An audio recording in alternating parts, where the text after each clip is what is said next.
Welcome to Momatize Your Passion, a podcast for moms looking to turn their passions into online brands that serve others. I'm Tara Lon, a content strategist with over 10 years of experience creating viral content seen by millions. I'm here to help you grow your brand and reach the people God has called you to serve. Welcome to the show. Hello and welcome to the show. So in this episode, I'm going to talk about a brand clarity map that I put together that'll help you to have the foundational steps that you need before you start marketing your brand. On last week's episode, I talked about 5 foundational things that you need before you start marketing. So I will link that episode in the show notes. But you don't have to go back and listen to that to understand this episode. But if you want to listen to that first, go right ahead. But on this episode, I'm going to share a clip from a live training that I did inside of my membership, Passion to Purpose Collective. And you can get a little sneak peek into what I taught my members and how we went through this brand clarity map together. I'm using myself as an example. You're probably going to want to pause and take notes as I go through each step. Or you can listen to this session as many times as you need to understand it and just to get clear on your vision. So if you want to use that same brand clarity map that we use inside of my membership, go ahead and go to my show notes, put your email address in, and you can download that for free and you can follow along with us. So without further ado, let's get into it. So I'm going to go over this brand clarity map, and you can just pull out your documents and you can write along as we're talking. And I'm going to use myself as an example for this one. But while I'm using myself as an example, you can write down, what resonates with you and what's important for your brand as we go. And if you have any questions, we can go through that. So this is the brand clarity map. There's 5 foundational things that I feel are very important to have intact before marketing. So the first one is to know your why.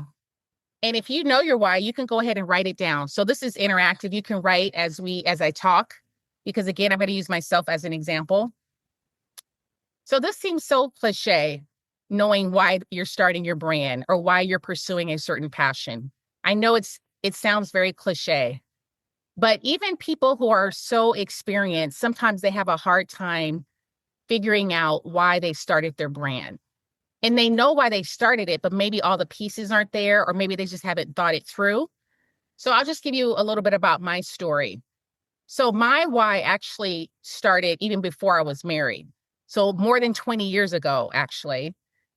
And this is when I was in my early 20s pursuing an acting career. That was my passion at the time. And I moved to Los Angeles, 300 miles away, to pursue this acting career. But even though acting was my passion, the why behind it was because I wanted to make a positive impact in the world. That was always the running theme for me, to make a positive impact. And fast forward, as I was pursuing this acting career, I actually started a local talk show called Life Impact. And I interviewed celebrities and semi-celebrities about their road to success and how they were making an impact in their circle of influence. Actually, my very first guest was Sherry Shepherd, because she was a dear friend at the time. This was more than 20 years ago. Fast forward, I also started a production company called Life Impact Productions, because I wanted to make TV and films that had a positive impact in people's lives. So that was always my running theme. Fast forward, when my acting passion waned, I developed a passion for writing. I joined a small writing group at my church, and that's where I met another young dreamer who had moved out from Alabama to pursue a filmmaking career. And that's where I met my husband, in this small writing group. So anywho, when you look back at things, you can just see how God puts all the pieces together. So fast forward even more. So I'm pursuing my acting passion. I get married. I decide I want to go back to school, get a master's in professional writing from USC.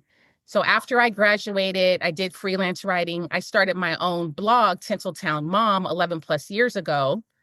And even with that, I wanted to make an impact in the lives of mothers.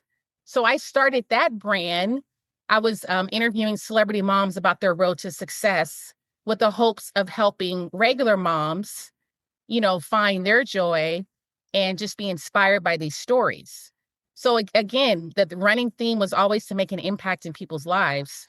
As time went on, I wanted to help regular moms actually uncover their God-given passions so they can pursue those passions and make a positive impact in other people's lives.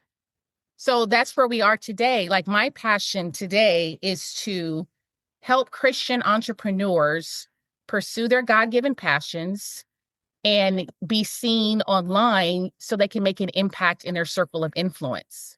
So I say all that to say that is my why, even though that's a long-winded way of getting there. I can tell you the short reason, but I just wanted to give you backstory. So when you're thinking about your why, you can actually think about your backstory, because your why probably started way back like years ago, and you may not have even realized it. And a lot of people may not realize, oh, my why actually started maybe even when I was in high school. I always had this desire to do this or whatever it is. So all that to say, so for this first section, 1, your why, just write down what you think is your why right now. Even if you don't have all the pieces put together, just write down why you think you are starting this brand or pursuing this passion. And some people pursue their brand because they're doing it for money. But I know each one of you all have a story in it, and we've even talked about the story before. So from what you know right now, you can write down what your why is. So the second foundational thing on this list is to write down what your niche is. And your niche is just a smaller segment of a larger market. So my niche is online marketing for Christian moms who want to grow an online brand. But the broader niche could just be marketing or business marketing or something along those lines. But what is your more narrow niche that you want to focus on? And I know some of you may have more than one, but maybe the one that you're focusing on right now. And then to piggyback off of that, section 3 is to write out who your ideal customer is. Like, who ideally do you want to help? For me, it's Christian moms who are in the early to mid stages of building an online brand. Maybe for you, your target is, I don't know, I'm just making it up, Christian women who want to start a podcast, or broken women who want to write a book, or women on a health journey who need encouragement, or single women who keep making the same mistakes, but they want real transformation. I'm just making it up. But maybe there's someone who's specific in your mind that you want to target. So the fourth thing that is foundational that you can write down, and this might be a little tricky, but it's to write out your keywords. And we talked about this in our last meeting. So we actually used a tool where everyone put in keywords they thought their brand should be associated with, just to see the volume of it. And there's a keyword finder, literally, like, for example, you can put in the keywords single mother, and this tool will tell you how many people are searching for those keywords every single month. So that keyword, there's probably thousands of people searching for that keyword, which means if you're trying to reach single mothers, and let's say 20,000 people are searching for that per month, you probably don't want to use those keywords because too many people are searching for it. And there's probably some big brand out there who's actually ranking for those keywords. So you want to choose keywords that might be more in alignment with where your small brand is. So maybe those keywords, instead of single mothers, it might be single mothers who were abused. And I'm just making this up. So you're just trying to narrow down those keywords to fit who you're really trying to target. But the keyword finder up here, I wish I didn't. Wait, let me see. Oh, right here. You see where it says keyword research? This is where you want to go. So literally you can search in a keyword here. They're not going to let me do it. I did too many searches already. So I'm going to say single moms. They're probably not going to. Yeah, they're saying I'm doing too much. There's other keyword tools too. This is just one of many. So basically you put in those keywords that you think should be for your brand.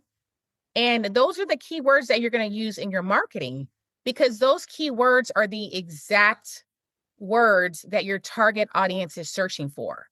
They could be searching for it on Google, on Instagram, in the podcast app, on TikTok, on Amazon, because they're trying to find a book with those words.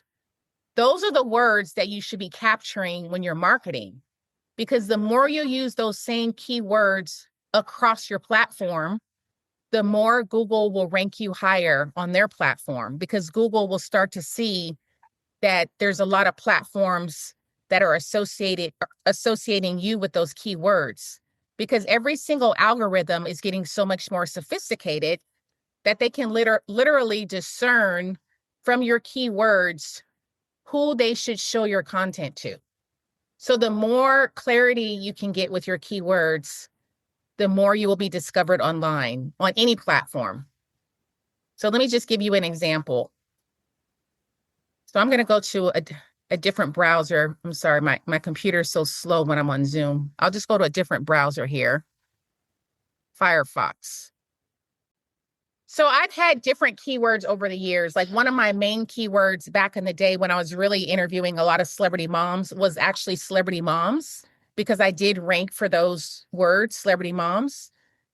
Another one of my keywords is mom business. So I was ranking for that as well. I don't know if I'm still ranking for that because it fluctuates, what Google shows or they don't show. I'm gonna type in mom business and just see what comes up. I used to come up on the first pages with mom business, but it may not be anymore. Let me see. Yeah, see, I'm already on the second page. It's not showing up. Let me go to one more. Okay, so some more keywords that I rank for or that are part of my brand are moms pursuing passions, even though I know that's a low volume per month, but those are still keywords that I use. Moms pursuing passions. Motherly is the first one to come up. I actually wrote for them. I freelanced for them. Let's see. Yes, I'm not on the first page. Let's see, second. See, on the second page, I'm on here, Finding Purpose and Passion, Tinseltown Mom. So let's say your keywords are podcasts for middle-aged women. And I know those aren't the best keywords because people may not be searching for that, but let's just see. Women in the middle is the first thing that comes up. Loving life after 50. 60 and Me, 12 podcasts for women over 50. The Oaks at Denell. So you see that if you choose the right keywords, you can literally type it in Google and hopefully like your brand will show up one day. It takes time to actually start ranking once you choose your keywords, because you do have to be consistent with using it. Mm-hmm. So let's say you choose to use certain keywords, you do have to be consistent. I've seen my content, because, I have my blog as well, Tinseltown Mom. I've seen my content start to rank within a few months using certain keywords. So it can be relatively quick, if you're consistent with it, but you use it across platforms. Because let's say you use those same keywords on Instagram, Google, they will start looking at you as an authority with those keywords. Like the more you use it and the more people actually come to your different platforms with those specific keywords. Oh, wow. Yeah. Okay, so let's get back to the brand clarity map here. The fifth foundational thing on here is knowing what your core message and transformation is. So that could be what you want. Like let's say you're doing all this marketing, you have the right keywords, you know who your target audience is, you have your niche down. Let's say someone shows up to your platform. What is the transformation that they will receive? Or what is the core message that you're going to give them once they actually show up to your platform? So for me, if people show up to my platform and I'm doing everything I'm supposed to do, the foundational things, I want Christian moms to grow a clear, confident online presence so they can impact who they're supposed to impact. And that goes in line with my why of me always wanting to make a positive impact in the world. Now I am empowering other people to actually get seen online so they can make a positive impact in the world. That's what I want for them. Yeah, so the prompt here is I help, so that's your ideal customer. So they can, and then what's the transformation? So they can start a podcast in 30 days and reach people for the Lord. I just made that up. And then if we just go down further, let me just minimize this a little bit. So I have on here on the back a brand map. And you can just, this is something you can hang in your office or in your room or just have on your desk. And it has all these foundational things on here. You can just have it at a glance. So if you forget, you can just pull it out, or if it's on the wall, you can see it. So this brand map just outlines, why did you start your brand? What is your niche? Who is your ideal customer? What are your brand's keywords? What is your customer's transformation? So you can literally just, write it out on here. So you just have it on one page and you can refer to this as kind of like a cheat sheet. So anywho, so that was the brand map. Did anyone have any questions about that? So if you are a Christian woman and you're looking for an online community to join, then consider my Passion to Purpose Collective. It's a membership where we meet twice per month. Inside, I give you live coaching. We talk about SEO strategies, finding your niche, your ideal customer, showing up on the right platforms, growing online, plus more. I also pray for each member. What more can you ask for? So if that sounds like something that could be helpful for you, I will have an interest form in the show notes. Go ahead and fill it out and let's see if it could be a good fit. All right. If you enjoyed this episode, would you please do me a favor and share this with another mom who could use this? My platform is not only meant to be a blessing, but it's meant to help you grow an online brand, pursuing your God-led passions so you can make a positive impact in the world. Until next time.